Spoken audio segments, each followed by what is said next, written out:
Hey everybody, this is Cadroll Hunter. We're back at it with another nickel box. This is episode 12 of our nickel hunt and album fill.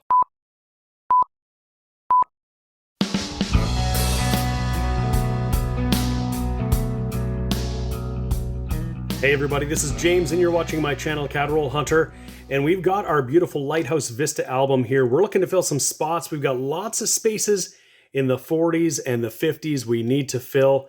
We're at 82 of 117 spots in this album, and we want to fill them all if we can. We had a dandy of a hunt last time. We found a really cool double error coin. That was the 1996 Far 6 Attached 6 Crown on Beaver die clash. Totally crazy. I don't think we added anything to the album, but that's okay because it leaves us some spots for today. And we don't know, it could be our lucky day again. We could find some really cool stuff in here. We won't know till we get in, so let's do it. Roll number 2, we got our first foreign find of the box. A pretty nice looking 1978 from the States. Same roll, 1965. We're going to check and see if it is the ultra rare large bead by checking the size of the beads by the Elizabeth II. Let's take a quick peek and see. And we can see it is definitely the small bead. We would see a large bead sort of right in the center. That's not what we got here. This is what we'd expect. And still in that same roll, we've got an obverse facing a really nice looking tiara portrait. Let's take a peek and see what that is. That is a 1977. It is the high 7, and that is a gorgeous looking coin. We will definitely set that aside. Even if it doesn't upgrade in the album, this is a keeper for sure for me to put in my rolls. Roll number 3, our second American. It's a 2007 out of Denver. Just a bit further back, we got a great find. So it is our first laureate portrait. It'll be a 63 or a 64 with that round edge. This one is going to be a 1963, and a pretty nice looking one at that. Roll number 4, I'm bringing you in because we're going to have a really nice looking 2017. We can tell by the obverse. If we flip that over, we can see that beaver. And that is pretty awesome. That is the 150th anniversary of Confederation right there. Roll number 7, and we've got our first 1990 we can scope for that bare belly, but we don't have it this time. So we've got our first 1996 here. We're in roll number 9. The first one we can look at since we found that awesome find in our last box. I don't see anything with the naked eye on this, but we'll throw it under the scope to see if we've got any of the errors we saw last time. Okay, well this looks to be the near 6 variety. The 6 is pretty close to the D, and that's not the version that has the attached 6. And if we just take a quick peek over here by the beaver, we're not seeing any of that die clash. We'll even just check the other side to see if we've got a die clash on this side, and we do not. But it always pays to scope the coins just to be sure. I'm in roll number 10, and I've got another 1996, and while it is not one of the varieties, I just took a look. It is a really nice looking 1996. And so there's a possibility this could upgrade. So we'll hold that aside. This looks to be the near 6. Same roll, and have a look at that beauty right there. It is pretty near to uncirculated 63 or 64. And it's a 64. And there's no extra water line there for sure, but look at that coin. That is just gorgeous. I hope that means we're going to find a little bit of a collection dump in here. That would be incredible. We'll hold that aside. Again, this might very well upgrade the album. Our album is looking really good, but I don't know if our 64 is this nice. And if not, it's definitely a keeper for the collection. Roll number 11, and we've got a really nice looking 2000. And when I flip it over, it is the 2000p. That is a low mint semi-key date. Roll number 12, we've got a commemorative. It's celebrating 125 years of Confederation. It's a 1992. So you can see the date, 1867 to 1992. This one's not in great shape necessarily. But I was in high school in 1992, and there were a whole bunch of Canada 125 celebrations and events that were happening that year. I remember that, and all around the 125 years of Confederation. Roll 24, we're going to have another American nickel. This is going to be our 9th of the hunt. I haven't showed them all to you because we find a lot here. This one here is a 1988 Denver. We're just at the halfway point of that box. Oh, it looks like we might be close to the halfway point. We got a fallen soldier here. But I bring you in because we found another Laureate portrait 1963. Pretty circulated, but that's a Laureate portrait, early Elizabeth find for the board. So I thought we'd take just a little pause in the action here and take a look at something I just picked up in the mail. I recently participated in a live stream with YouTuber EnigmaCoinCollector, and it was a $50 hunt, and I got some goodies here I want to share with you. So I got a channel sticker, a letter. So let's take a peek at what we got here. Now, I did this $50 hunt with EnigmaCoinCollector, and you can see some good stuff that he sent here, but I got skunked.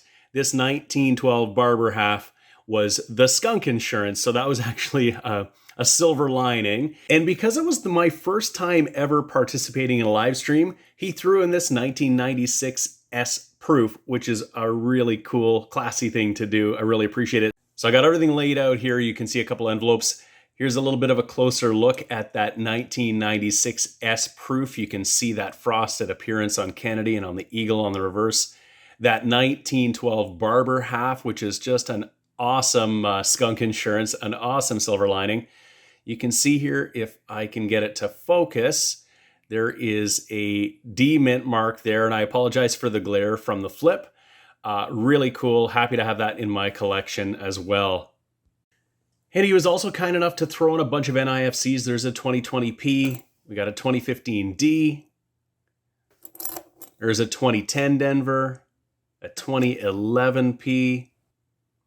Here was our one find from the box that we actually got in the miscellaneous category, a really awful looking stickered $50. But that's cool. It was an interesting find, so that's awesome. And then, of course, this 2017 Denver. So thank you so much, EnigmaCoinCollector, for sending that in. And then in this last envelope. Okay, still sealed up in this Apmex bag here, but it's a 2022 1-ounce silver round. It's an Australian kangaroo, and there is that kangaroo. This is 4 nines fine silver, 1 ounce to add to my stack. So I'll have links down below and up above here to Enigma Coin Collector's channel. Go check him out. He's got lots of great content. He's got live streams and other interesting videos. So definitely check him out. Let's get back to our hunt. Roll number 26, and we're going to have a 50s Jefferson nickel in the hunt. This is a 1957. We'll flip it over and see that this is out of Denver. That's cool. A 1950s US nickel in our Canadian nickel hunt. Roll number 35, we're doing pretty well with nickel. And speaking of nickel, we've got another older nickel composed nickel, and it's another Laureate portrait. Again, it's going to be a 63 or 64. It's going to be a 1964, and we're always looking for that extra water line, that die crack by the designer's initials. We don't see that here. Roll number 36, and we're going to get another 50s Jefferson. This time it's a 58, and we'll flip it to see if it's got a mint mark. And this one is out of Denver. Roll 37, we're going to find a low mint 1991 in pretty circulated condition, but that's a good find for the board. Roll number 38, we got a 12-sided coin here that I didn't see by the edge, and I should have, but it's a 1961, and you can see that edge there, and that is another good find. That's our first 1961, our first 12-sided coin in the roll. Roll 40, and we would have what would be our 13th US nickel. We may as well just check it and see what it is here. It's an older design. We'll see what we found, and it's just an 85p. Roll number 42, and we are going to have an oldie. Look who we found here. We've got King George VI here. We'll flip it over, and that is a 1937, and I think we absolutely need that for the album. And you can see there's a dot on there. Let's just take a closer look at that. Okay, here is a closer look at that 1937. So this is a first year King George VI nickel, and the dot on the date doesn't actually signify anything as far as I can tell. Usually something like that would indicate if it was minted somewhere else or at another time. So for instance, the 1947 maple leaf, so there'd be a maple leaf after the 7 in the 1947 version, that signified that it was actually minted in 1948. That's because the dies weren't available, so they had to use an old die. They just added a dot to it. They couldn't get a new date in because of pressures at the mint. But my understanding is that this dot was made to quote unquote balance the design. So what exactly that means, I'm not sure, but all 1937 nickels carry this dot. So that's a good find. A first year King George VI. That's the first year of the beaver on the reverse of the nickel. And so it is just a really cool find. One for the album, absolutely, for sure.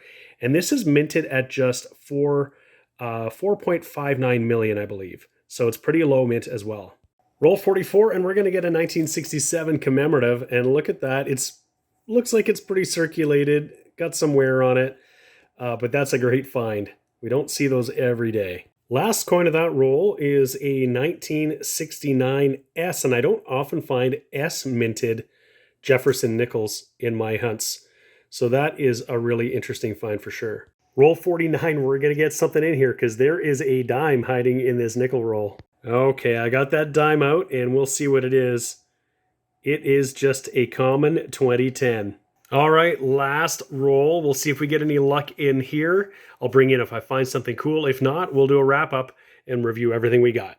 Well, we are going to have a find. It's our third 1963, another laureate portrait in this box. Okay, well, that nickel hunt is done. We didn't get a ton of stuff, but I think we got some really cool stuff. So let's go through. We did pretty good on our nickel, about half of the nickel cup there. We got 16 American nickels, including 2 from the 50s, a 57 and a 58, both out of Denver. We got a dime, so we're up a little bit.